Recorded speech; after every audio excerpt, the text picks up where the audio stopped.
Hi everyone, welcome to my sewing studio and to the last in our Sew Cozy video series. Today I'm going to be talking about sewing with flannel, and I hope that I can convince you that it is not just for PJs. But first, let me introduce myself. I am Lisa, the owner and designer of Pink Holly Bush Patterns, a line of sewing patterns for children, most of which include an option for smocking and most of which are made for knits. But here in my sewing studio, as hopefully you can see, there's my coat back there. I am an avid sewist, and so I sew for myself and my two adult daughters.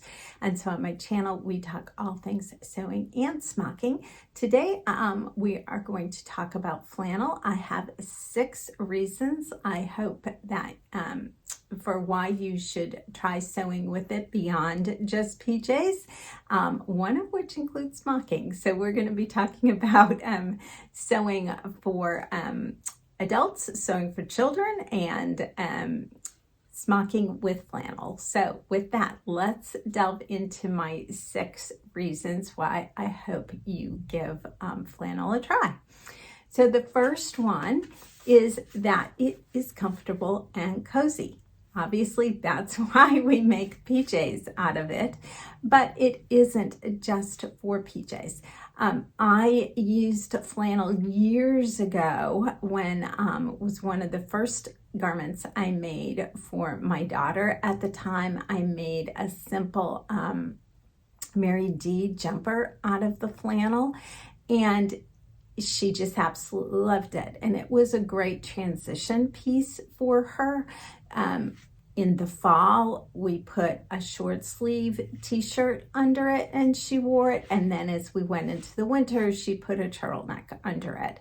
But it was one of her favorite things to put on, especially when we're getting up February and going to church and it was cold, and she could put on this wonderful flannel jumper. Now, just recently, I made my granddaughter Nia this little rosebud top out of flannel as well, and it is one of my daughter's favorite things to put on her because it just is comfortable, cozy, keeps her warm, and it's soft. So, you know, again, it's like wearing PJs, but you're not wearing PJs. So definitely a reason to sew with flannel. Okay, my second reason to sew with flannel, and this is more to even sew for yourself or for other adults, is it's really popular and ready to wear right now. Now, I know you're probably thinking, well, yeah, Lisa, but I don't always want to wear a flannel button-down shirt. Well, you don't have to limit yourself to that. Yes, I am seeing flannel button-down shirts. They are very popular, but you also, I am seeing shirt dresses made out of flannel and ready to wear. I have used flannel to make 2 different tops for myself, and this first one that I'll pop up here, this is a Wiksten Tova that I made from flannel, and this is years old, but I think the flannel came from Joann Fabrics years ago. The second top I recently made is the Liesel and Co.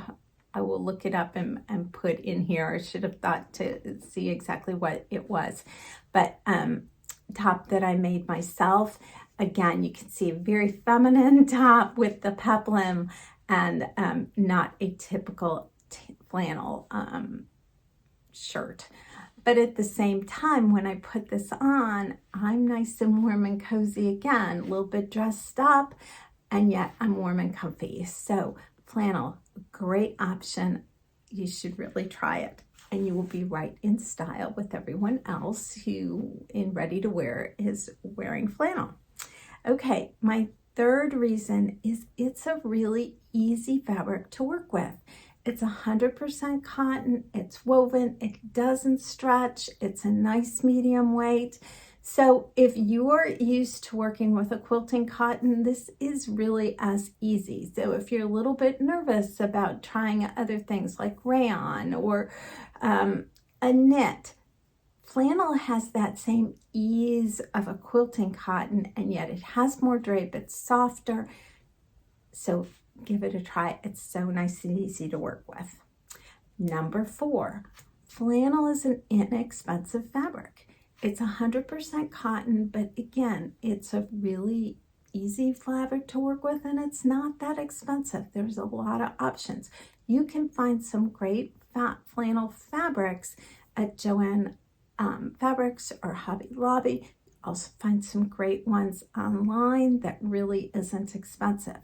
If you're looking for a quality fabric, flannel fabric, most of the quilting cotton manufacturers also make a flannel line. So that little rosebud dress that I made for my daughter, that was a Robert Kaufman flannel. So you can Google online, look for the brand names. Moda does some flannels, Robert Kaufman does some flannels, some of your other, if you're a quilter, look for the manufacturers that you know that you like in a quilting cotton. They probably have some flannel lines as well. Okay, number 5, flannel comes in just a great variety of patterns. If you think it's only plaid, it isn't. Yes, you will find the plaids. There is no question about that. But as I mentioned, many of those quilting companies, they have made flannels. And so if you Google some of your favorite sources, you'll see a lot of really fun flannels coming up. Now, I realized there was more a few years ago. We went through a phase where doing a flannel quilt was very popular. That was kind of everywhere. And when that happened, there were tons of flannels being made by the quilting company. I'm not seeing quite as many as I did a few years ago, but there's still a lot of options out there. So don't think you're stuck with a plaid. You can find some really pretty prints and have fun with making a flannel garment. And my number 6, which I mentioned before, is it pleats up and then smocks beautifully. So I have a sample for you. This is just a scrap that I had from that top I made myself years ago. But here you can see, I hope, right? It just pleated up beautifully. And if you made a smocked garment out of this, it would be lovely. Now, a couple tips for sewing with flannel. Flannel is 100% cotton, and something about the manufacturer, it really shrinks.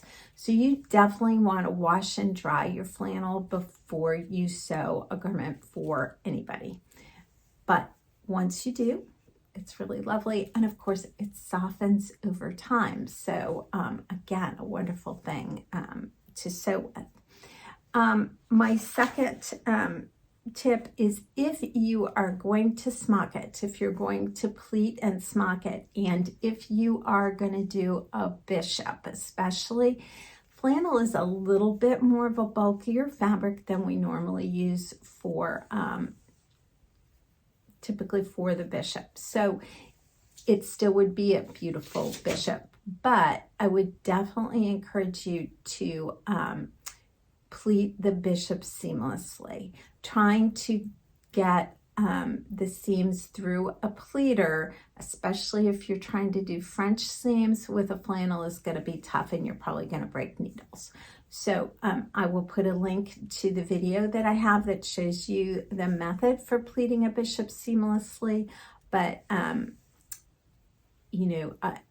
if you're my recommendation is, one, you just do it seamlessly. But if you really don't want to do that, and you do want to put it through the pleater with the seams already sewn, I would avoid the French seams, and I would use a method that doesn't, create as bulky seams to go through the pleater. Well, those are my 6 tips for you. I hope that if you enjoyed this video, please remember to subscribe and hit the thumbs up. I will be back next Tuesday with an additional video for you. So I hope to see you here. And in the meantime, happy sewing and smocking.